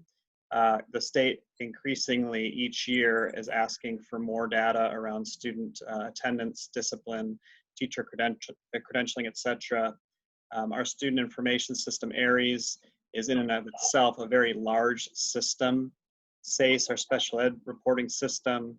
We have state and local assessment systems, online curriculum. The data piece of how we do our business is becoming increasingly large and complex. And we've been assuming that within our organization with our current staffing as well as some small contracts, but I think this position is created to have one person assume these duties. Questions, anybody? Everybody looked over it and they understand it. Perfect. All right, then I'm just looking for a motion to go ahead and approve the data and assessment support specialist job description. So moved. Oh, I'm gonna take that. Who would like to second? Second. Thanks, Jeff. All in favor? Aye. Aye. Mark, aye, yeah, okay. Oh, aye. Okay, and moving on to 10.4, textbook adoption, science for grades 6 through 8. We spoke earlier that this was the first year that we had seen a state-approved curriculum for grades K-8. We had a pilot this year with 2 publishers, followed by a rubric that our teachers filled out and a team discussion. And there's full support in grades 6-8 to adopt Carolina Smithsonian's curriculum, and it is a robust curriculum. And I think it represents the change that's happening in science. We used to have a textbook, a science textbook. And we are at a place where we now have a curriculum here with robust materials for teaching lessons as well as executing experiments. And I think this gives us the push we need to change the way that we teach science and the way that students learn science at 6 through 8 level. Great. Questions? Okay, good. Then I'm just looking for a motion to go ahead and approve the book. Approve the textbook. So moved. Right, Second. Sarah. All in favor? Aye. Great. And then moving on to 10.5, Resolution 19-2009, authorization to sign on behalf of the governing board. Maureen? This is a resolution for the board that authorizes either Aaron or myself to sign on the list of individual things that are listed on that resolution. Just a couple examples: warrants, board minutes, endorsement of checks. And then it also allows Chris Oakes to sign things having to do with transportation and or construction or change orders in construction. This is a typical resolution. We bring it before the board on a yearly basis, and it's just a matter of updating it this year. Great. So just looking for a motion to go ahead and approve the resolution 19-2009. So moved. I'm taking Indira, and Jeff, I'll take you as a second. Okay, second. And all in favor? Aye. Great. And then moving on to 10.6. No, we did this one. Nope, this is the one. 10.6, Resolution 19-2010, authorizing year-end transfers. Again, we bring this resolution before the board on a yearly basis, and this authorizes the ability of me to be able to great English, huh? It authorizes my ability to be able to transfer money between funds. So for instance, if we have a contribution to the cafeteria fund, it allows me to transfer that money from the general fund to cafeteria, so forth. Okay, and this too is annual, correct? Annual, it comes before the board every June. Okay, perfect. So I'm just looking for a motion to go ahead and approve Resolution 19-2010. So moved. Second. Yeah, thank you. All in favor? Aye. Thank you. Okay, 10.7, Resolution 19-2011, bank signatories. This also is another annual resolution, and this is so the board knows who are the signatories on all of the different accounts we do have out there. These signatures have changed just a little bit this year, and we've added an actual account. If you remember earlier in the year, we moved all of our accounts from West America Bank to Bank of the West, and then we also updated all the signatures on those accounts. So the signatures are now listed on this resolution in the correct format. And that new cafeteria account is also in that resolution. So if no questions, I'm just looking for a motion to approve Resolution 19-2011. So moved. Okay, Second. thanks, Matt. And all in favor? Aye. Aye. Thank you. Okay, one more little technical detail. 10.8, looking at changing the date of our regularly scheduled board meeting in August. Yes, I'm requesting that it'll be closer to the beginning of school. So we're changing it by 1 week if it meets everybody's schedules. Did everybody get a chance to take a peek at their calendars and know it's okay? Yeah? Okay, then I just need a motion for that to go ahead and change the date to the 10th from the 3rd. So moved. Okay, second. Second.